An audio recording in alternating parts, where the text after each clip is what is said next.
Hello सभी को। क्या आपने कभी कुछ एकदम अनोखा देखा है, जैसे कि एक मेट्रॉइड या फिर एक टोर्नाडो? शायद नहीं, क्योंकि ऐसी घटनाएं काफी दुर्लभ होती हैं। और भले ही आपने बहुत सी अद्भुत चीजें देखी हो दोस्तों, लेकिन तब भी हम आपको सरप्राइज कर सकते हैं। आज हम आपको प्रकृति के कमाल, अद्भुत त्योहार और बहुत बड़े शोज दिखाने जा रहे हैं दोस्तों। लेकिन शुरू करने से पहले हमारे चैनल को सब्सक्राइब करना बिल्कुल मत भूलिए, ताकि अपनी फीड में ऐसे इंटरेस्टिंग वीडियोस आप देख पाए, है कि नहीं? चलिए शुरू करते हैं।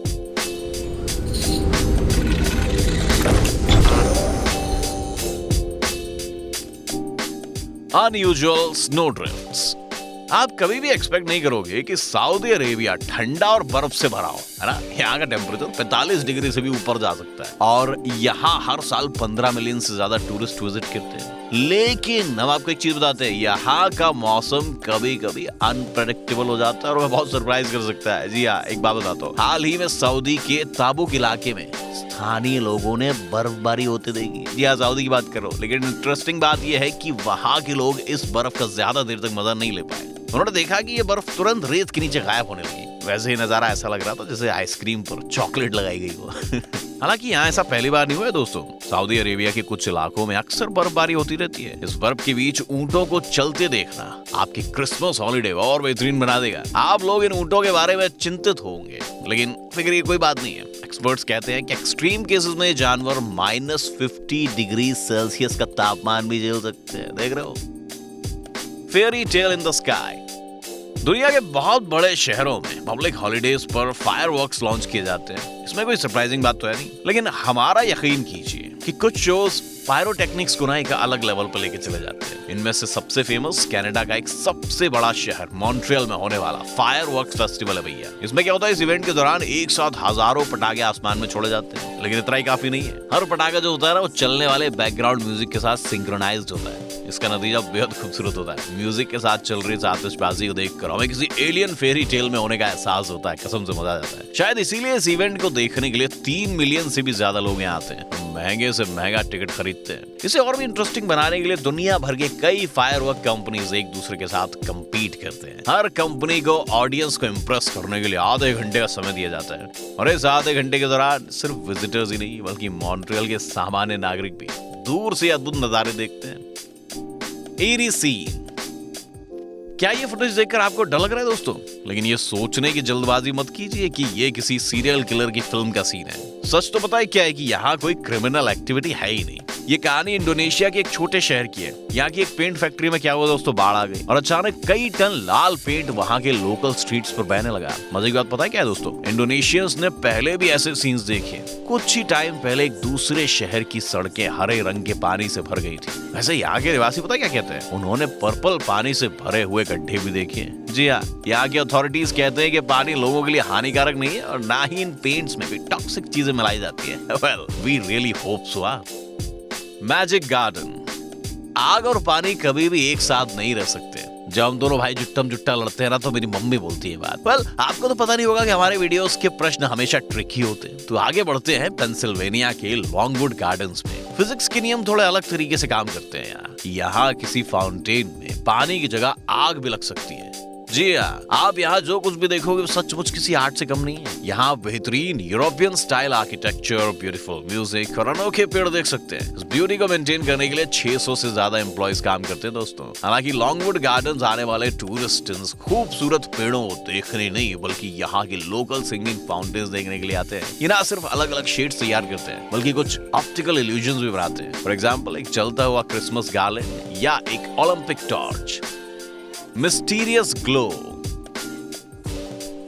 वाह, व्हाट्स दिस? लगता है किसी दूसरे ग्रह का आसमान है। लेकिन सच कहें तो ये फोटोज हमारे ही ग्रह की हैं और यूरोप में लिए गए हैं, और हाँ, उन्हें जरा भी एडिट नहीं किया गया है। ये कहानी स्वीडन के एक छोटे शहर ट्रेलेबोर्ग में हुई थी। एक शाम यहाँ के लोकल से देखा कि आसमान पर्पल कलर के साथ चमके जा रहा है। जाहिर है बहुत से लोगों ने बिना टाइम गवाए अपना फोन कैमरा निकाला और उसमें कैप्चर कर लिया। लेकिन कुछ नागरिक काफी डर गए और लोकल इमरजेंसी सर्विसेज को कॉल करने लग गए। कई दिन बीत गए, लेकिन ये ग्लो ऐसे ही चलता रहा। अब भैया ट्रेलेबोर्ग के लोगों की थोड़ी सी फट गई। उनको भाई साहब, ये चमकते हुए आसमान के कारण रातों की नींदें आराम हो रही थी। लेकिन ये ग्लो किस बात का था?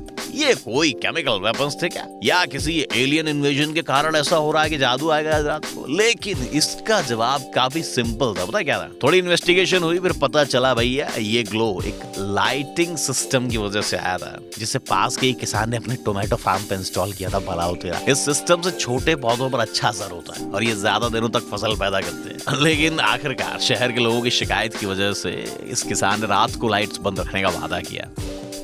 Thousands of lanterns।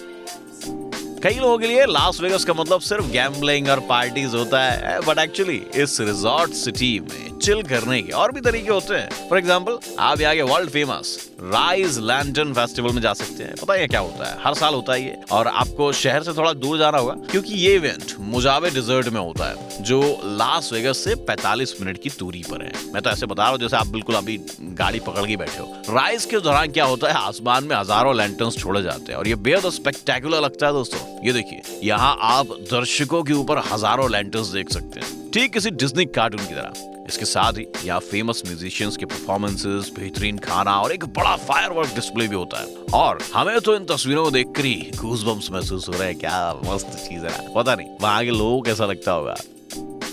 Ice volcano, ज्वालामुखी इसका भाई साहब काम सेट है। वो कई सेंचुरीज तक एक ही जगह पर शांत रहते हैं और ज्यादातर अचानक कभी देखे नहीं जाते। But this one is an exception. इस साल जनवरी में कजाकिस्तान के हजारों लोकल्स को अचानक एक बड़े से आइस वोल्केनो दिखाई दिया। इसकी हाइट पता 14 मीटर्स थी और मोस्ट इम्पोर्टेंटली इस बर्फ के ऊपरी छोर से पानी का एक पावरफुल जेट बाहर आ रहा था। How is this possible? दरअसल ये कोई जादू नहीं बल्कि सिंपल फिजिक्स है। फैक्ट, जब भी यहाँ का तापमान 0 से नीचे चला जाता है तब आप इस फिनोमेनन को देख सकते हैं। लेकिन इस साल इस जगह ने और भी लोगों को आकर्षित किया। इसका रीजन है यहाँ पाए गए गर्म अंडरग्राउंड स्प्रिंग। जब भी स्ट्रीम का पानी बाहर के ठंडे वातावरण से मिलता है तो ये इंस्टेंटली फ्रीज हो जाता है, एक अद्भुत दृश्य बनाता है। कभी कभी ये स्ट्रीम इतनी ताकतवर होती है कि वो बर्फ की लेयर से भी बाहर आती है और एक लावा का लीजन बन जाता है। सबसे इंटरेस्टिंग बात पता है क्या है? कि दिन ब दिन ये वोल्केनो बढ़ता ही जा रहा है। Paradise resort. हर कोई मालदीव्स का वेकेशन तो अफोर्ड नहीं कर पाता क्योंकि यहाँ की यात्रा आम जगहों से थोड़ी महंगी पड़ती है। हालांकि इस खूबसूरत टर्किश रंग के समुद्र को अपनी आंखों से देख पाना काफी दिलचस्प लगता होगा, नहीं? एक जगह है जहाँ आप जा सकते हो। ये जगह रशिया के शहर नोवोसिबिर्स्क के नजदीक है। 2 साल पहले क्या हुआ, यहाँ के लोकल्स को इस अद्भुत रंग के रिजर्वायर के बारे में पता चला। जाहिर है सैकड़ों लोग अपने इंस्टाग्राम पर एक स्पेक्टेकुलर फोटो पोस्ट करने के लिए तुरंत वहां पहुंच गए। लेकिन उन्हें पता नहीं था कि ये रिजॉर्ट उनकी सेहत के लिए एक सीरियस थ्रेट साबित हो सकता था। पता चला कि ये शानदार झील असल में वहां के थर्मल पावर प्लांट का ऐश डंप था। दूसरे शब्दों में बताया जाए तो यहाँ पर सारा प्रोडक्शन वेस्ट डिस्चार्ज किया जा रहा था। इसके अंदर कैल्शियम सॉल्ट्स और मेटल ऑक्साइड्स थे, जिसके कारण पानी का रंग इतना खूबसूरत दिखाई दे रहा था। बताने की जरूरत तो है नहीं, लेकिन फिर भी बता दे कि ऐसे पानी में स्विमिंग करना बिल्कुल भी रिकमेंड नहीं है। Gothic winter. दुनिया के सभी लोग जानते हैं भैया सर्दियों में रशिया में लगभग हर जगह बर्फबारी होती रहती है। लेकिन बहुत ही कम लोग जानते होंगे कि रशिया के कुछ शहरों में बर्फ का रंग काला भी होता है। जी हाँ, ये फिनोमेनन कुछ साल पहले केमेरोवो में रिकॉर्ड किया गया था। और इंटरेस्टिंग बात पता है क्या थी? ये बर्फ आसपास पड़ी गंदगी की वजह से काली नहीं हुई थी, ये शुरू से ही काले रंग की थी। पता चला कि ये सब पास के एक प्लांट के कोयले के धुएं के कारण हुआ था। जाहिर है ऐसा होना नहीं चाहिए था, लेकिन यहाँ के वेस्ट को बाहर जाने से रोकने वाले कुछ स्पेशल शील्ड्स टूट गए थे और ये धुआं बाहर निकल गया था। Yeah, that was awkward. Psychedelic circus. अगर आप अभी से प्लान कर रहे हो कि बॉर्डर्स खुलने के बाद आपको कहाँ जाना है, तो हमारे पास आपके लिए एक बढ़िया सजेशन है भाई साहब। साइकेडेलिक सर्कस फेस्टिवल जो हर साल मई या जून के महीने में जर्मन म्यूनिसिपैलिटी ऑफ गोलिन में होता है। यहाँ कोई बोरिंग क्लाउन सर्कस के भालू जैसी वगैरह चीजें नहीं होती फालतू की। यहाँ सिर्फ acid house music, furious techno, incredible performances और फैंटेसी और रियलिटी के बीच बेहद छोटी लाइन होती है भाई साहब। ये पूरा फेस्टिवल 5 दिनों तक चलता है और हम यकीन के साथ कह सकते हैं कि यहाँ अगर आप अपने सारे प्रॉब्लम्स को भूल जाओगे। एक सेकंड रुको, क्या आपको असली जिंदगी की बेहतरीन कहानियां देखनी है? कुछ भी बोरिंग नहीं, सिर्फ एक्शन, सिर्फ रोमांच, पीछा और लड़ाइयाँ, प्यार के इजहार और धोखे। यकीन नहीं आता? इस लिंक को फॉलो करें और खुद ही देख लें। हमारे चैनल का नाम है प्राइवेट डायरी हिंदी, जो सबसे गहरे राज खोलता है। तो सब्सक्राइब करना ना भूलिए।